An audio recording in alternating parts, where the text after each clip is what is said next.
नमस्कार दोस्तों, क्या आपको टाइटैनिक जहाज के बारे में पता है, जिस पर बनी फिल्म दुनिया में सबसे ज़्यादा कमाई करने वाले फिल्मों की लिस्ट में टॉप 5 में आता है। ऐसा क्या था उस जहाज में? दूसरी बात, उसके मलबे को, जो कि डूब गया था टाइटैनिक जहाज, उस जहाज के मलबे को जो समुद्र में डूबा हुआ है, उसको देखने के लिए करोड़ों रुपए खर्च करके लोग आज भी जाते हैं देखने के लिए।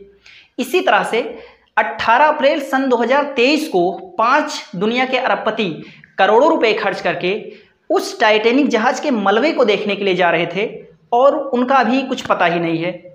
तो ऐसा क्या था उस जहाज में? सन 1909-10 की बात है। ब्रिटेन की एक कंपनी थी जिसका नाम था कनार्ड स्टीमशिप लिमिटेड। इस कंपनी ने नए नए प्रकार के शिप बनाने शुरू किए और ये ऐसे शिप जो बहुत तेज चलते थे और नई नई फैसिलिटी देने शुरू की। और इसका एक प्रतिद्वंदी कंपनी था जिसका नाम था व्हाइट स्टार लाइन और इसके मालिक थे जेपी मॉर्गन। इन्होंने निश्चय किया कि हम ऐसे जहाज बनाएंगे जो दुनिया में कोई नहीं बना पाया, और सच में उन्होंने एक ऐसा जहाज बनाया। उन्होंने 3 जहाज बनाए, जिसमें से दूसरे नंबर पर बनाए थे टाइटैनिक को। और टाइटैनिक इतना खास जहाज था, जब ये बनकर तैयार हुआ तो पूरी दुनिया के अखबारों में छा गया। ऐसा क्या खास बात था? कहा जाता था कि ये एक ऐसा जहाज बन गया है जो कभी डूब ही नहीं सकता। ऐसा लिखा था, पूरी दुनिया के अखबारों में लिख दिया गया कि ये एक ऐसा जहाज बन गया है जो कभी डूब ही नहीं सकता। अब ऐसा क्यों कहा जाता था? क्योंकि उस समय लगभग 40 करोड़ डॉलर लगाकर इसको तैयार किया गया था। उस समय के 40 करोड़ डॉलर लगाकर तैयार किए गए थे। और इसके बाद में इसमें जो था, ये उस समय क्या आज तक का दुनिया का बना हुआ सबसे बड़ा जहाज है। इसकी लंबाई थी 269 मीटर और ऊंचाई थी लगभग 54 मीटर। ये 7 तल्ले का था और इसके अंदर ऐसी फैसिलिटी दी गई जिस तरह से राजाओं महाराजाओं के जो महल में होते थे, उस तरह की फैसिलिटी दी गई। इसकी लंबाई चौड़ाई जब देखा गया तो ये लगभग माना जाता है कि फुटबॉल के 3 मैदानों के बराबर था। मतलब कि ये जहाज नहीं था, अपने आप में पूरा शहर था। इसके अंदर ऐसी सारी सुविधाएं दे दी गई जो कि सब लोग कल्पना सोच भी नहीं सकते थे उस जमाने में। इसके अंदर जिम दे दिए गए, कई रेस्टोरेंट दे दिए गए, इसके अंदर बहुत सारे कमरे बना दिए गए, इसके बाद स्विमिंग पूल बनाए गए, बहुत सारी सुविधाएं इसके अंदर दे दी गई। इसका इंटीरियर देखने पर एकदम महल जैसा लगता था और इसके बारे में ख्याति तो ये थी ही कि ये कभी डूब ही नहीं सकता।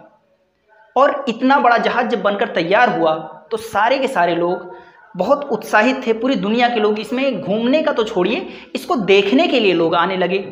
मार्च 1912 में यह बनकर तैयार हुआ और 10 अप्रैल 1912 को इसकी पहली ट्रिप निकली।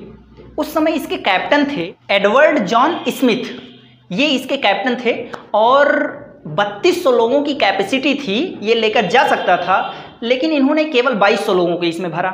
दुनिया के बहुत सारे लोग इसमें आए, बैठे। ये जहाज साउथहैम्पटन से न्यूयॉर्क सिटी के लिए निकला। 6 दिनों की ये यात्रा थी। ये निकला तो सबके सब उत्साहित थे और ये अपने नए नए रिकॉर्ड बनाना चाहता था। इसलिए इसके जो मालिक थे, जो इस कंपनी के मालिक थे, उन्होंने ये सलाह दी कि 40 स्पीड इसकी होनी चाहिए, 40 किलोमीटर प्रति घंटा की स्पीड से ये जाना चाहिए और 6 दिन में ये जो ट्रिप है ये कंप्लीट हो जाना चाहिए। साउथहैम्पटन से न्यूयॉर्क तक की यात्रा 6 दिनों में कंप्लीट हो जाना चाहिए, जिससे एक नया रिकॉर्ड बन जाए। और इस वजह से इसकी स्पीड को कहा गया कि 40 किलोमीटर प्रति घंटा से कम नहीं होना चाहिए। और इस वजह से इसके जो कैप्टन थे, वो कैप्टन इस जहाज को लेकर चले। जब ये साउथहैम्पटन से चले तो बीच बीच में इन्हें बहुत सारे सिग्नल मिलने शुरू हुए, जो कि आसपास के जहाज लोग जो रेडियो सिग्नल होते हैं वो देते रहते हैं कि यहाँ पर बर्फ़ का एक पहाड़ है, ऐसा है, वैसा है, ये खतरा है, वो खतरा है। इसके बावजूद इसमें बैठे लोग और इसके कैप्टन भी पूरी तरह से निश्चिंत थे कि इतने बड़े जहाज है, ये तो कभी डूब ही नहीं सकता। इसलिए ये लोग आराम से जा रहे थे। इसके बाद वो दिन आया जिसको हम लोग 14 अप्रैल का दिन कहते हैं, और उसी दिन इससे बहुत सारे सिग्नल मिलने शुरू हो गए कि आगे बहुत ज़्यादा खतरा है। बर्फ़ के बहुत सारे पहाड़ इस समुद्र में हैं। ठंडा पानी एकदम से था, यानी कि 0 डिग्री सेंटीग्रेड से भी कम तापमान का वहाँ पर पानी था। बर्फ़ थे, आइसबर्ग थे, बहुत सारे थे।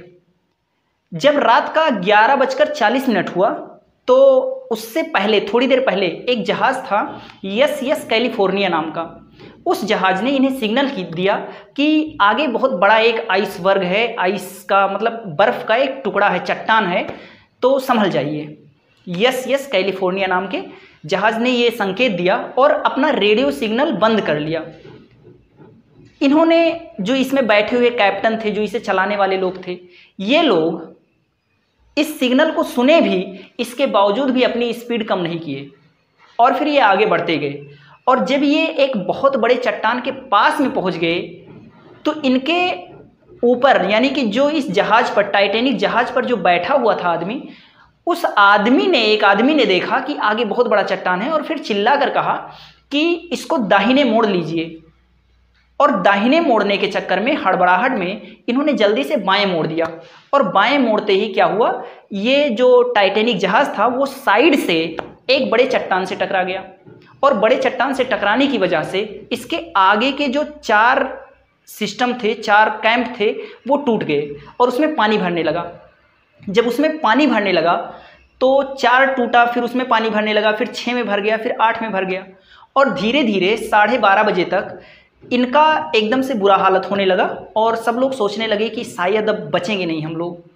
फिर क्या हुआ, इसमें जो लाइफ बोट्स थे, देखिए किसी भी बड़े जहाज में लाइफ बोट्स रखे जाते हैं कि अगर जहाज खराब हो तो उस लाइफ बोट्स की मदद से जो उसमें लोग हैं उसको उतार दिया जाए।